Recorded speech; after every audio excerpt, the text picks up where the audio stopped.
Look around the world right now and ask yourself one question. Are we watching the beginning of a global crisis? Not because every conflict is connected, and not because World War III is inevitable, but because something has become increasingly difficult to ignore. Wars, military confrontations, political violence, terrorism, civil conflicts, border disputes, and tensions between major powers are happening simultaneously across multiple regions. From Russia and Ukraine to Israel and Iran, to Yemen, Sudan, and Myanmar, to tensions involving China, Taiwan, North Korea, and the United States, the possibilities of wider escalation is becoming harder to dismiss. And this isn't just about today's headlines, it's about tomorrow's.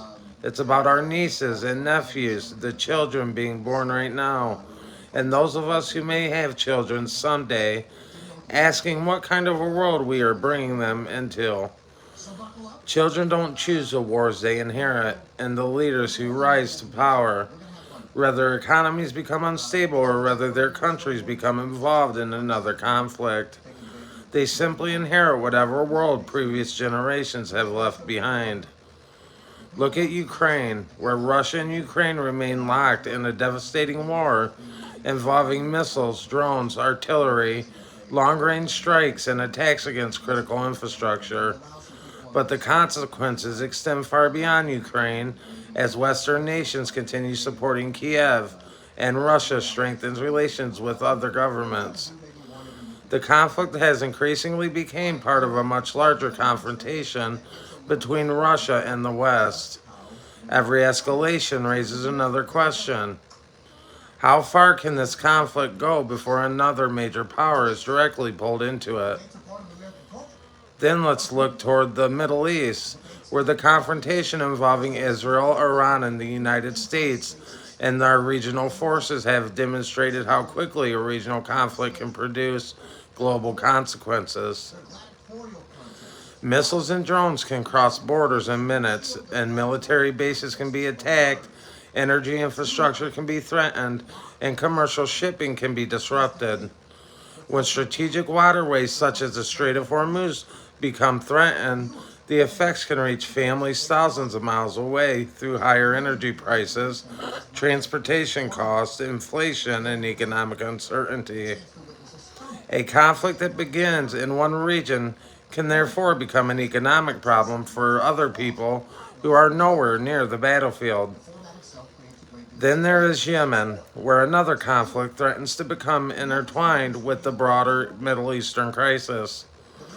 The Red Sea shipping remains vulnerable and regional powers remain involved, and civilians continue paying the price.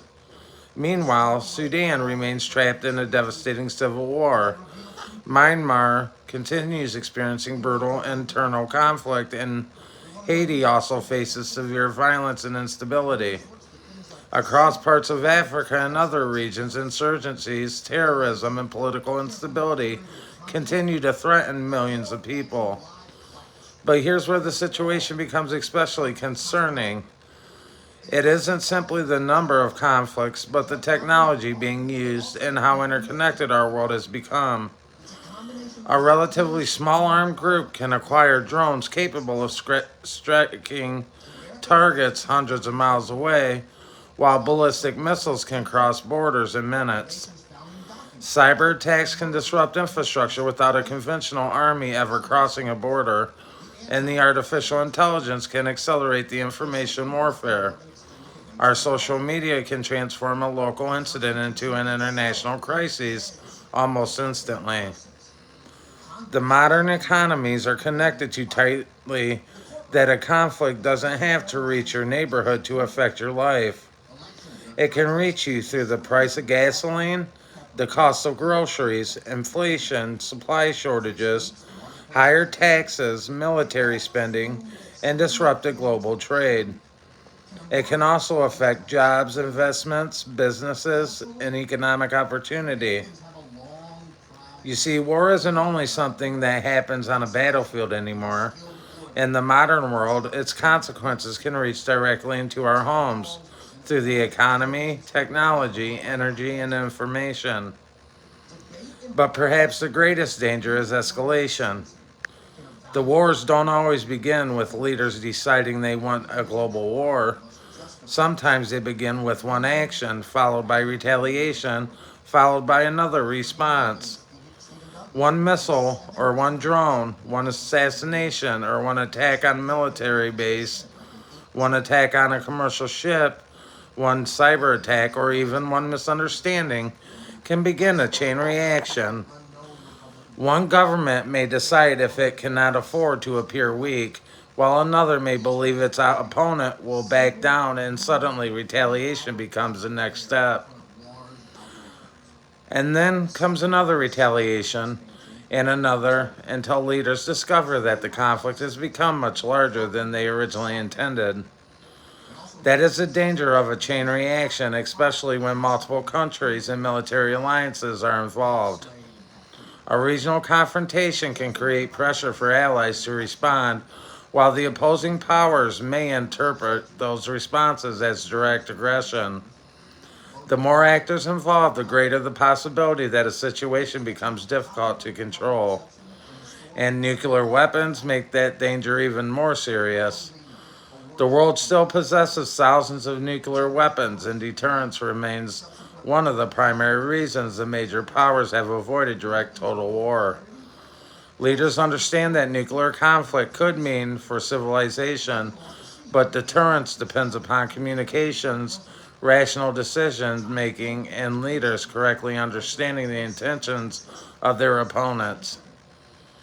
History has shown us that human beings can make mistakes, and that means the danger isn't only international nuclear war, it is also miscalculation, false warnings, misunderstanding, and uncontrolled escalation.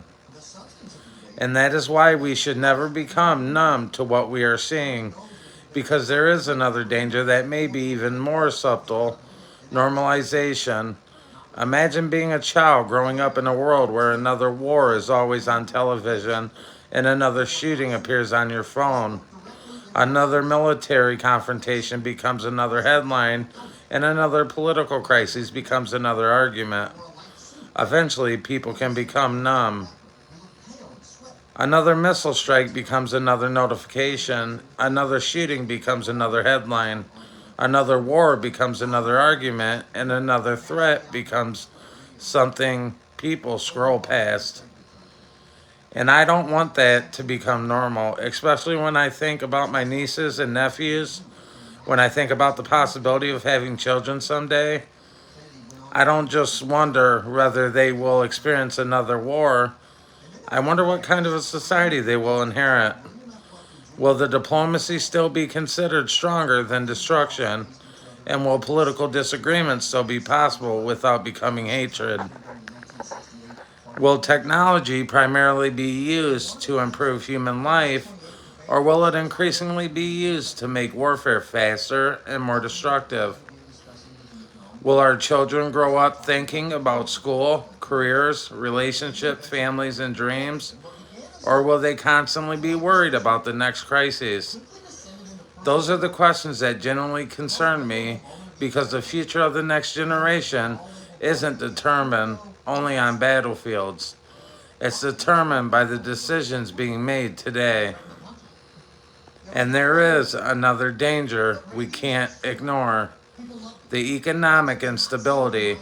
Modern civilization depends on systems most people rarely think about, including the international food supplies, energy networks, manufacturing, transportation, hospitals, and financial systems, and global trade. When war disrupts one part of the system, the effects can spread across borders and oceans. A conflict doesn't have to reach your neighborhood to affect your life. It can reach you through gasoline prices, grocery prices, inflation, shortages, unemployment, higher government spending, and uncertainty about the future. And then there is the humanitarian cost. Every statistic represents a human being: a mother, a father, a son, a daughter, a brother, a sister, a niece, a nephew, or someone's future child. When a city is destroyed, it isn't just buildings that disappear. Schools, hospitals, businesses, and homes disappear with them. Families are separated, children lose their homes, and people can carry the psychological scars of war for decades. And that is why I keep coming back to the same question. What kind of a world are we leaving behind? Perhaps the biggest danger isn't that one particular country starts World War III tomorrow, but that the international system gradually becomes so unstable that everyone begins preparing for the worst. More weapons, more military spending, more alliances, more sanctions, more surveillance, more cyber warfare, more drones, more missiles, and more distrust can create a dangerous cycle. One country builds weapons because it fears another. The other country responds by building more. And the first country sees that buildup as a confirmation that its fears were justified. And that's how security can paradoxically create insecurity. But there is something important we cannot lose in all of this: humanity. Humanity has survived incredible, dangerous moments before. The world survived 2 world wars, the nuclear standoff of the Cold War, economic collapse, political revolutions, and moments when people genuinely believed civilization itself could collapse. People rebuilt families, survived nations, reconciled societies, changed generations that lived through terrifying periods. It still found reasons to hope, raise children, and build better futures. And that means the future isn't predetermined. The world isn't doomed, but neither can we afford to ignore the warning signs. We need leaders who understand that military power without restraint can become catastrophic.